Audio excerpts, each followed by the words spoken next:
Tumayo kayo. Huwag kayong masa sa aking forces. Puta nang yan. One time, big time. Anong ginagawa nitong Marcos na yan? Down the line, Kongreso, lahat yan. They have failed us. They have violated the Constitution. Anong gagawin natin? Tatayuan natin. Hintayin niyo yung hudyat ko. Matatapang yung mga contempt. Yes or no? Yes or no? Kasi nandiyan kayo AFP sa likod nila.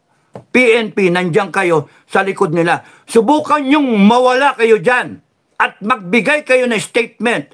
Mag-explika kayo kundi manghina ang loob niya. Maiihi sa salawal yung mga yan. Tangina. At ito yung sinabi ni former President Duterte at kayong mga nagko-comment, AFP na lang ang, military na lang ang pag-asa. No! I beg to disagree. Hindi lang military ang pag-asa. Number one na pag-asa, taong bayan. Putang ina, because this country that we call Philippines, and this government, Republic of the Philippines that we call a government for the people, by the people, and of the people, happened because there is what you call a Filipino people. The Constitution happened because the Filipino people ratified that Constitution. Meron kang presidente, meron kang vice president, meron kang Congress, Senate, because we voted for them.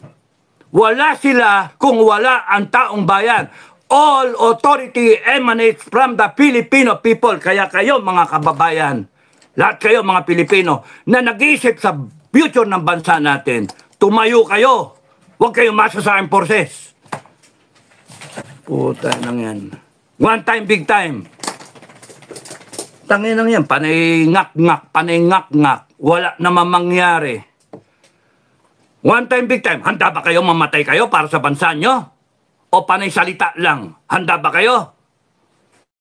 Na pagka niratrat kayo, wala na, takbuhan na kayo. Kasi gagamitin nila ang PNP tsaka AFP. Gagamitin nila. And you have to stand for your rights, Filipino people. Hindi yung putang na iyak-iyak. Puta na ba? Hindi nyo alam yung ano ninyo, karapatan nyo. Hindi nyo alam yung kapangyarihan ninyo. Lahat ng gunggong na yan nasa ilalim nyo eh. Constitution nasa ilalim ng taong bayan eh. Hindi under ang Constitution kung hindi ni-ratify ng taong bayan. Ibig sabihin, we ordained and promulgate this Constitution. Binasbasa natin. Binigyan natin ng hininga. Yung aspirations natin as a people. Yung kagustuhan natin bilang isang katauhan Pilipino. Nilagay natin lahat sa Constitution. Anong ginagawa nitong Marcos na yan? Down the line, Kongreso, lahat yan. They have failed us. They have violated the Constitution. Anong gagawin natin? Tatayuan natin. Itutuwid natin. Ano violation ng violation mga pagsasabihin nyo? Rebellion, sedition. Putang ina ninyong lahat. Tatayuan namin ang Constitution. We will implement the Constitution. Putang gago kayo. One time, big time. Tumayo kayo. Tangin lang hayop yun. FGF nationwide. Tatayo tayo. FGF nationwide. Hintayin niyo yung hudyat ko. Maraming mga gago. Sige, hanggang dito na lang ako. Maraming salamat sa inyong lahat. Pasensya ko na, hindi ko nababasahin. Maraming salamat sa pakulay. Thank you sa inyong lahat. God bless everyone. God bless the Philippines. PNP, last call. Last call. Prevent this from turning into a civil war. The Dutertes want a peaceful transition, but the Marcoses will not allow it.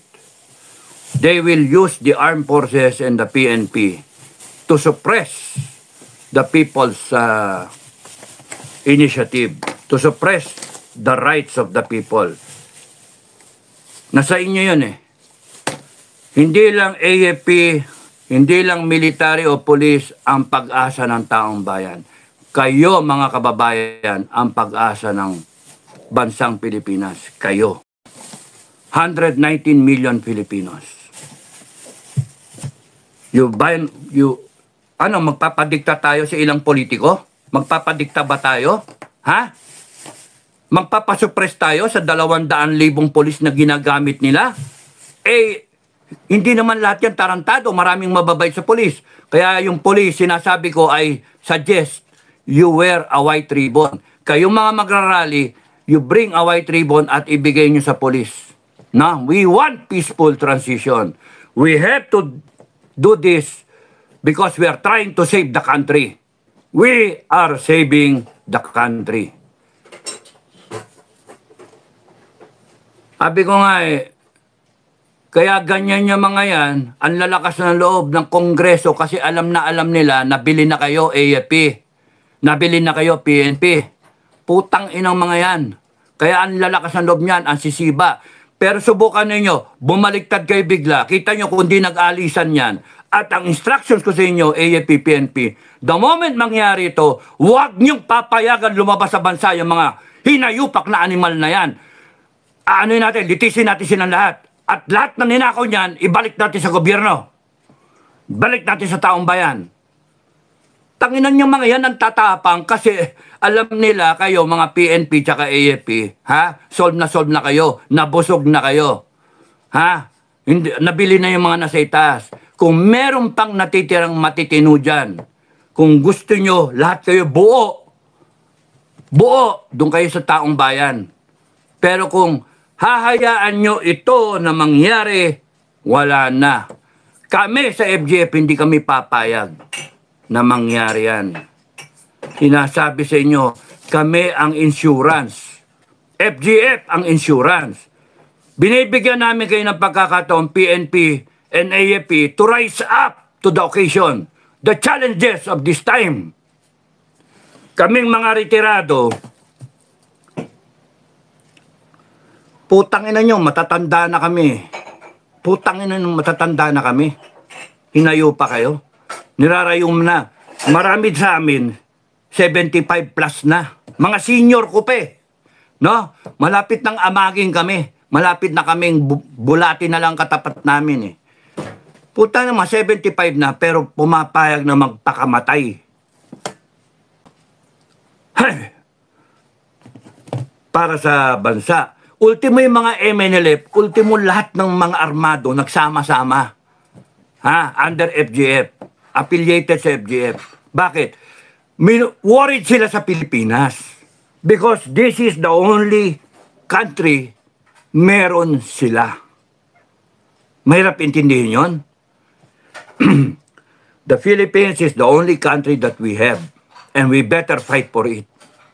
Kaya nga nabuong FGF Kasi sa nagbabadyang gera, hindi kami papayag na maupakan ng Pilipinas na walang kalaban-laban kaya nabuhay ang FGF.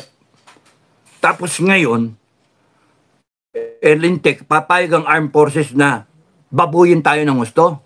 Ano ba klase? Sumpa-sumpa kayo. We uphold the Constitution. Tapos ngayon, sasabihin ng gobyerno, sasabihin ng Kongreso ninyo, mga magnanakaw naman sila, we demand an explanation. Ano nangyari doon sa pinagbilan ng ginto? Ano nangyari sa budget? Ano nangyari sa putang ina? 125 million CCU yun. At bahala yung COA. It is a constitutional body na dapat nag-iimbestiga dyan sa Office of the President. Bakit ang Kongreso nag-iimbestiga? 2022 pa yun na wala namang budget para nahiningi ang Office of the Vice President na confidential fund. Putang inang Congress yan. Tinatanga kayo.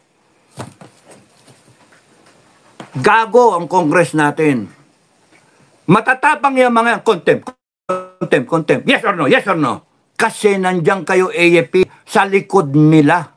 PNP, nandiyan kayo sa likod nila. Subukan yung mawala kayo dyan at magbigay kayo ng statement. Mag-explika kayo kundi manghina ang loob niya. Maiihi sa salawal yung mga yan.